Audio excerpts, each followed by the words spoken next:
I've always been a fan of the challenge genre of YouTube. You know, videos like these. Not because I always care about the game itself, but I love to see how people are able to use the game's mechanics to get around self-imposed difficulties. So when I decided to make one of these videos myself, I had a hard time figuring out what I wanted to do. All of my ideas seemed way too easy or way too hard. Eventually, I settled on Minecraft. This is because I've played a lot of Minecraft, and with this, I just have a expansive knowledge of how the game functions. I chose tile drops off because I thought it was going to be a nice mix between difficult, but not so difficult that it would just be impossible. With the combination between me knowing the game of Minecraft and thinking I have a decently difficult challenge, I figured I could make at least an interesting enough video.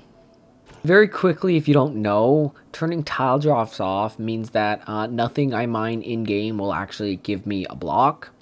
This means I can't get wood, materials, or even just building blocks. At least not through conventional methods. Quick tangent, while I was running this, I had to go through a lot of worlds, so that's a lot of resets. As you can see, I have a macro that enabled me to do quickly, so there was less suffering. Just to make sure nobody's gonna say I might have been cheating, putting a seed in or something. Here's it slowed down. You can also see here that it's on hardcore mode, and well, that's because I'm just a masochist. So the first thing when you want to beat Minecraft is you've got to go mine wood. We can't do that. Without wood, though, you can't make tools or a crafting table, shutting out the vast majority of items in the game. There are, however, a couple of ways around this issue. Crafting tables, for one, can spawn in a bunch of places, the most common being small village houses, but they can also spawn in places like witch huts, as well as certain igloos. Sticks, if we want to make tools, can be found in a whole bunch of different village chests, but if we keep in mind that we're not collecting tiles anyways, tools aren't strictly a necessity. And lastly, wood itself is actually lootable, found specifically in acacia villages or it's called taiga? Anyways, there's a chance that you can find logs of the respective type in specific chests. You can also find dark oak logs as well as sticks in pillager outposts. Now to get to my actual run. In my run specifically, I spawned into a desert with a village nearby. I found lots of food, which has been, although not hard, somewhat annoying to acquire in previous runs, because you can't just mine the hay bales to acquire lots of wheat like is normally done. In the village, there was unfortunately not a crafting table, but the most important thing, iron, is at least guaranteed with the iron golem. Without blocks, however, you can't kill the iron golem normally, like this, which is how it's normally done. What I do is I use a house to protect myself. This is incredibly janky, and as you can see, the iron golem can still actually hit me. Sometimes as well, like here, he can hit me through a wall, so that's fun. Anyways, I opted here to run to another house because the window is causing him to pathfind around the house, as you could see walking around. So moving to the other house enabled me to kill him, albeit slowly, like this. Without any reason to stay at the village, I quickly moved on, looking for other structures. I got exceptionally lucky almost immediately, as there was another village just around the corner. Again, exceptionally luckily, the village had both a crafting table in it and a blacksmith. Although the blacksmith didn't have anything in it that was required for the run, the armor and weapon in it is going to make it a lot easier for me. Continuing my lucky streak, I found an ocean ruins with some more convenient stuff in it. Notably the gold helmet that would protect me from piglins once I entered the Nether, and the treasure map.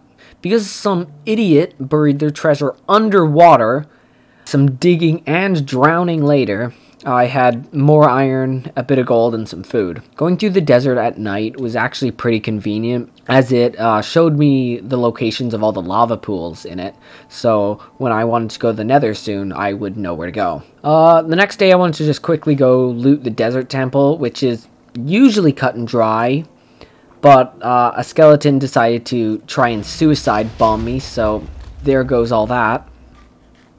The next main issue with tile drops off is entering the Nether. When entering the Nether, two main methods are usually used. The first is the easiest and fastest, which is just finding a ruined portal and repairing it. I had found one this run, so that's a no-go.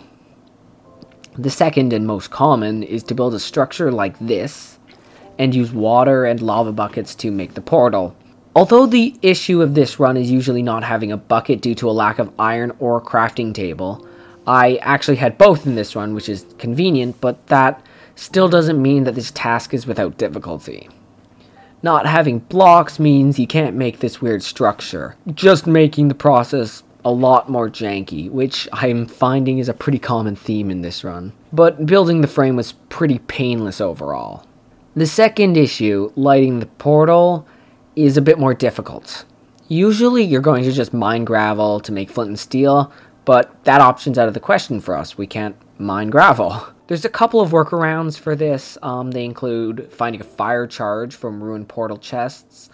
You can get flint from a Fletcher's chest, or you could wait for lightning to strike the portal. Unfortunately though, our portal is in a desert, so that last option is actually out of the picture. So I took a detour for a fourth option. Beyond my general murder spree, what I was actually looking for here was sheep, if you can see where this is going. Sheep are actually a super useful mob in tile drops off beyond what I'm going to be using this wool for, because they give wool, which is a building block, and that's really hard to come by. So killing lots of sheep gives me building blocks to scaffold around and do various things with. Getting back though, I'm crafting the wool into carpets, and I'm going to place them near lava around the portal, so they're going to light on fire and ignite the portal. Leaving that to happen, I left to the village to cook my food. Upon returning to the portal, however, I found I'd somehow messed up. So I placed lava everywhere, fucked everything up more, forcing me to waste more of my precious and highly limited blocks to try and reignite the portal. Even after that, for some reason, the fire took forever to tick onto the portal, so while I was waiting, I watched the entirety of One Piece, cried, stabbed some fish, kidnapped one and forced him to be my friend, and beat Minecraft with tile drops off. Anyways, after all that was done, it was time to explore the Nether.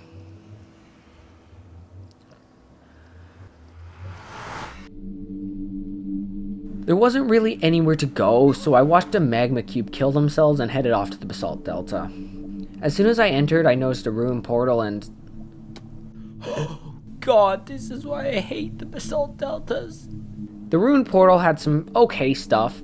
I opted to equip the fire protection 2 leggings because I figured that it would probably be worth it.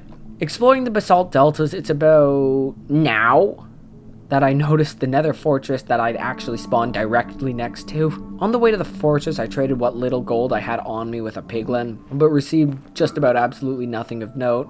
I did get some blocks, so that's fairly convenient, but they're affected by gravity, so that's a lot less convenient. Going into the Nether fortress, I had to be very careful, as a wither skeleton sneaking up onto me could probably end the run instantly. Looking back on this part, if I was cool, I would have pulled the blaze in with the fishing rod and then killed him, but I'm not, so I didn't. A little later, I found a blaze spawner, and what followed was an incredibly unfortunate series of events.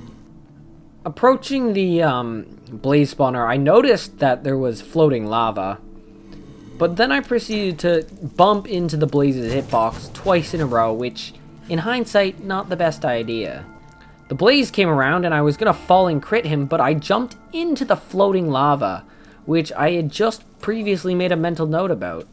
I then got hit with fire and I had to sit there praying that the fire tick wouldn't kill me. Thank God for fire resistance 2 pants. Healing up, I just went in and frankly got swarmed, but for the most part, there wasn't anything notable that happened. I opted to only grab 7 blaze rods, so that way I would have lots of leeway in terms of getting to the stronghold and lighting the portal, right?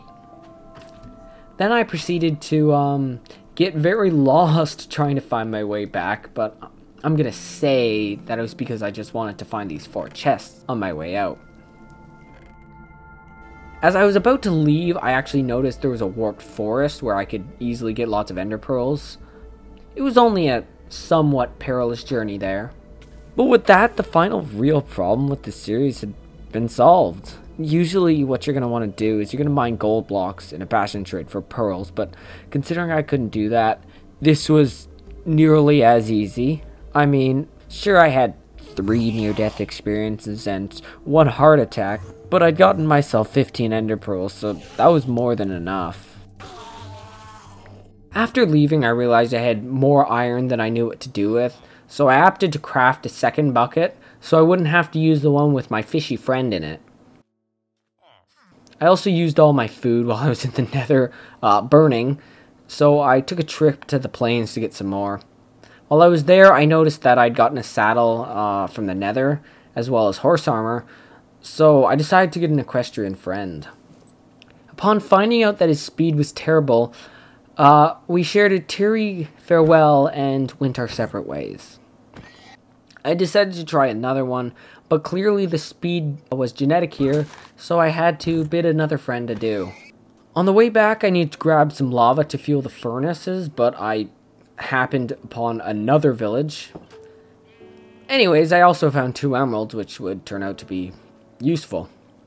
Once I made it back to the village, apparently the furnaces were still burning, so I didn't need the lava. I made a great trade with the villager to get a better weapon, and I was pretty much ready to fight the Ender Dragon. I've actually never gone to a stronghold using Eyes of Ender before, but I was pretty confident that I had more than enough eyes. That's fine! I mean, sure, the odds are only 1 in 5, but it's not gonna happen too many times. Look, game, I see what you're doing, alright? I'll give it to you, it was funny the first 2 times, okay? It was funny. But really, the gag's over. You can just stop now. Look, I'm actually going to run out of Eyes of Ender at this rate, so if you would just please, thank you. Okay, we just need to do that like maybe 2-3 more times. Seems about right. After being swarmed by a whole bunch of mobs, I did, however, finally reach my destination. I tried to blow up a little bit of the blocks, but at the end of the day, I just had to mine my way down manually. That incredibly annoying buzzing sound you hear is just me mining it by hand at 10 times speed. Once I made it in, I quickly found a pickaxe that would have been nice to have 2 minutes ago, but whatever. And after about 10 minutes of exploring in darkness with multiple jump scares and 1 lag incident, I survived and eventually found the portal. And very luckily, I barely had enough Eyes of Ender to enter the end.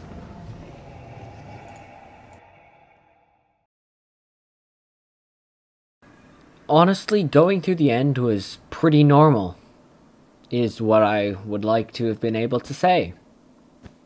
First of all, I spawned out in the middle of nowhere. I mean, fortunately I had enough blocks to jump onto the edge, but could have been bad. Then I had to swim up all the pillars to break the end crystals. I had collected eggs to use in lieu of a bow, so it wasn't too terrible. But they do spawn birds. Honestly, in a few minutes, I destroyed all the end crystals and was ready to kill the Ender Dragon. But then disaster struck. I'd heard somewhere that the dragon perches faster if you go high up or far away from the portal, so I did so, and he perched almost immediately, but I tunnel visioned. I pearled to him immediately and not only took a lot of damage, but was launched. By pause buffering, I could tell that the fall would be very fatal, but I wasn't really worried, so I didn't pay attention to what I did and immediately rushed back to hitting the dragon. As soon as he flew away, I immediately realized what I had done. My friend, my comrade, my fish was dead. And frankly, it was my fault. We swore back in the carefree days of swimming in that warm river that we would kill the Ender Dragon together. Now was my time to make good on that promise.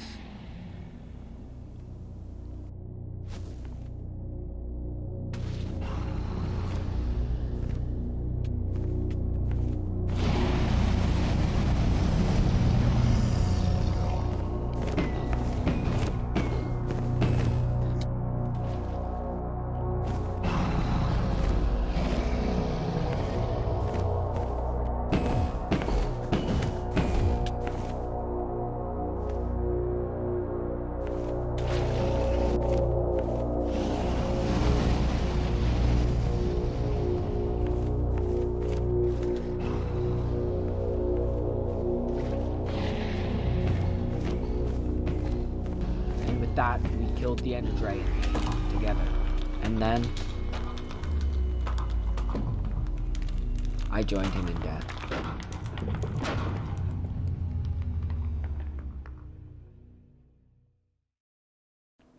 Hey, it's Johnny.